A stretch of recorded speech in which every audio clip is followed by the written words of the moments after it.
What's up, guys? Today I'm continuing my top 5 most valuable games in my collection series for you. Today I'm looking at the PS2. We're going to take a look at my top 5 most valuable PlayStation 2 games in my collection. Let's take a look right now.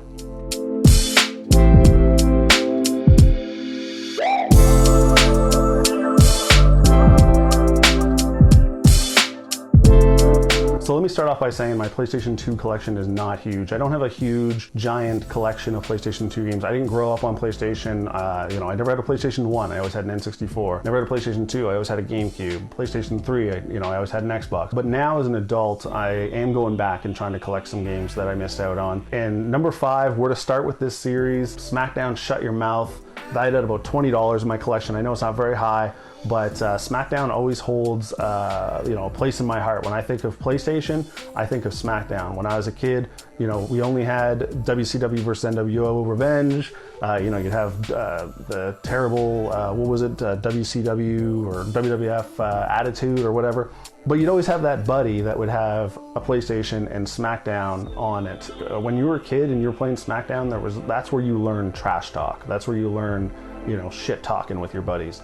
And SmackDown Shut Your Mouth came out in 2002. It was published by THQ, developed by Ukes. And this comes at a time where wrestling games were unique, that you would only get SmackDown on the PlayStation, you'd only get the WrestleMania games, Day of Reckoning on the GameCube, and you would only get the terrible Raw series on the Xbox. And I'm not exactly sure why they did that. I'm guessing because they needed to pump out so many games with the wrestling contract that they had. But nowadays you would only see like a traditional wrestling game that would go across all the systems. So like I said, this game is number 5 on my list, comes in at about $20 Canadian according to PriceCharting today. Let's take a look at number 4. So coming in at number 4, guys, is Secret Agent CLANK on the PlayStation 2. Originally a PSP game, it was later ported to the PlayStation 2 around 2009. The game is only okay. From about an hour that I played the game, wasn't that much fun. I later went and looked on Metacritic. I think it's only rated at 60 or 61 or something like that. Valued only at about $21 Canadian, which is okay, What drew me to this game is when I got it, I paid $4 for it at a local thrift store. And when I opened it up and I looked at the CD just to see for scratches and stuff like that, I noticed that the case also had a memory card in it. So of course, it's gonna be a no-brainer. It doesn't matter what the game is. If you can get a legit PlayStation 2 memory card in your case when you're buying a game, of course you're gonna have to pick it up. And coming in at number 3, guys, is BMX XXX. And what to say about this game, I have always enjoyed the extreme sports titles, Tony Hawk, Inline Skate, I think it was called, Dave Mirra's Freestyle BMX 2.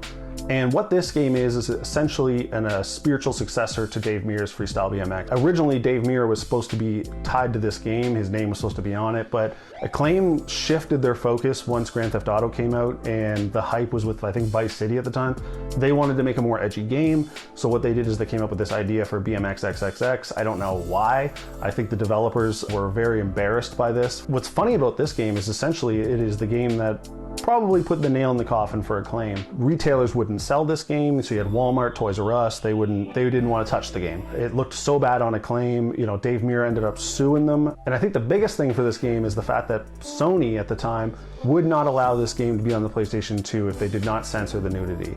And this comes at a time when, Nintendo was the most known for censoring games. If you think back even to Mortal Kombat days on the Super Nintendo, they used to, I think it was change the color of the blood, or had no blood. I can't remember exactly what it was. It might have been green or no blood. It was one of those two. But this time, it was Sony that was saying, you know what, you're not putting this game on the PlayStation unless you censor it. Acclaim was actually forced to censor this game only on the PlayStation 2 version. This game is currently rated at 54 on Metacritic, only on the PlayStation 2 version. It's actually the lowest rated version of this game, and I don't know if that's because of the lack of boobs, but overall, this game is not very fun. I like my extreme sports games, my X game kind of games.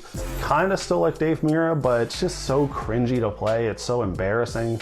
And the music's good. I'll say the music, the soundtrack is good in the game, but other than that, it's not worth playing if you're into those games. It's fun for the collection, it's funny to look back on and think about this game that ultimately was probably the beginning of the downfall of Acclaim.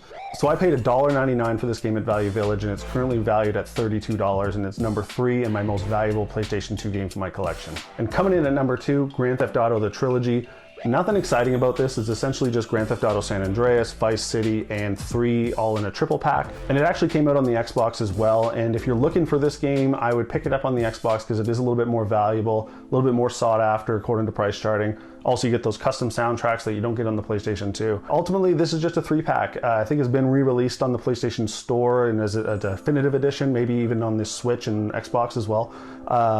Nothing too crazy about it. My box is a little bit beat up. One of the big differences on this one is that the fact that they removed the hot coffee mod from San Andreas, if you remember that. If you're not sure what that is, go back and look it up. It was a huge controversial thing back in the day for video games, and it affected Grand Theft Auto San Andreas. I think it ended up getting pulled from shelves and stuff like that, but it's a good history lesson in gaming if you want to go back and read up on it.